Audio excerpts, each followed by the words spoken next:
வணக்கம். வாத்தியார் எம்ஜிஆர் என்ற நமது யூடியூப் சேனல் மூலமாக நான் உங்கள் வேல்முருகன். நேற்றைய தினம் 25/4/2025 வெள்ளிக்கிழமை அன்று நடைபெற்ற என்எல்சி நெய்வேலி பழுப்பு நிலக்கரி நிறுவனத்தில் நடைபெற்ற தொழிற்சங்கங்களுக்கான அங்கீகார தேர்தலில் அனைத்திந்திய அண்ணா திராவிட முன்னேற்றக் கழகத்தின் அண்ணா தொழிலாளர் ஊழியர் சங்கம் வெற்றி பெற்றது என்கின்ற நல்ல தகவலை உங்களுடன் பகிர்ந்து கொள்வதிலே மகிழ்ச்சி அடைகின்ற அதே நேரத்தில் வாக்களித்து வெற்றி பெறச் செய்த தொழிலாளர்களுக்கு முதற்கண் நன்றியை தெரிவித்துக் கொள்கின்றோம். நன்றி மறவாத நன்னமனம் போதும் என்றும் அதுவே என் மூலதனம் ஆகும் என்று புரட்சித் தலைவர் பொன்மனச்செம்மல் எம்ஜிஆர் அவர்கள் குறிப்பிட்டார்கள். அதேபோல் திமுக காங்கிரஸ் கூட்டணி அரசு மன்மோகன் சிங் தலைமையில் இருந்தபொழுது நெய்வேலியினுடைய பங்குகளை எல்லாம் தனியாருக்கு தாரை பார்க்க முயற்சித்தார்கள். அதை தடுத்து நிறுத்தி கிட்டத்தட்ட 13 நாட்கள் நெய்வேலி நிலக்கரி சங்கத்தினுடைய நிறுவனத்தினுடைய தொழிலாளர்கள் தொடர் வேலை நிறுத்தத்தில் ஈடுபட்டார்கள்.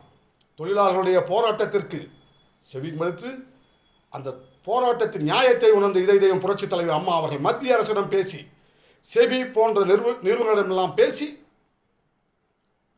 என்எல்சியின் பங்குகளை தமிழகத்தினுடைய தொழில் நிறுவனங்கள் வாங்கும் என்று அறிவித்து அதன் அடிப்படையில் ரூபாய் 500 கோடி முதலீட்டிலே அந்த பங்குகளை வாங்கினார் என்று சொன்னால் இதையெல்லாம் நினைவுபடுத்தி நம் கழக பொதுச் செயலாளர் எடப்பாடியார் அவர்கள் அறிக்கை கொடுத்தார்.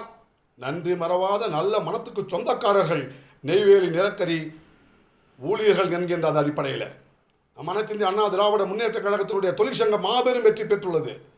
இதில் என்ன கொடுமைனாங்க, அன்னைக்கு திமுக காங்கிரஸ் கூட்டணி தயவில் தான் வண்டி ஓடிச்சு. அந்த கூட்டணி தயவில் தான் மன்மோகன் சிங் அமைச்சராகவும் பிரதமராகவும் இருந்தார். அப்போ தான் இந்த நெய்வேலி நிலக்கரியினுடைய சுரங்கத்தினுடைய அந்த பங்குகளை எல்லாம் தனியாருக்கு விற்கிறது முடிவு பண்ணி அதற்கான வேலைகள் துவங்கப்பட்டது 2006-7 காலகட்டத்தில். இப்போ மு.க. ஸ்டாலின் அறிக்கை விடுறாருங்க, நாங்கள் தான் எல்லாம் காரணம், கருணாநிதி தான் எல்லாம் மீட்டெடுத்தாருங்கிறது. இப்படி பச்சை பொய் பேசுவதை வாடிக்கையாக கொண்ட மு.க. ஸ்டாலினுடைய கூட்டம் 2026 இன்னும் பல பொய்களை கூறுவார்கள். ஆகவே 2026 தேர்தலில் அவர்கள் அவிழ்த்து விடுகின்ற பொய்களில் எல்லாம் நம் கவனமாக இருக்கணும்.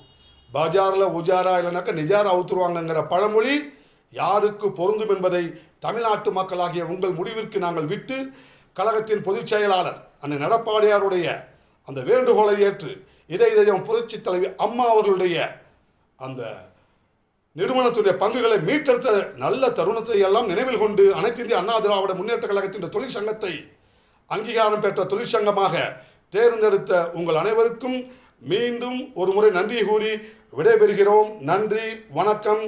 வாழ்க தமிழ், வெல்லட்டும் தமிழ்.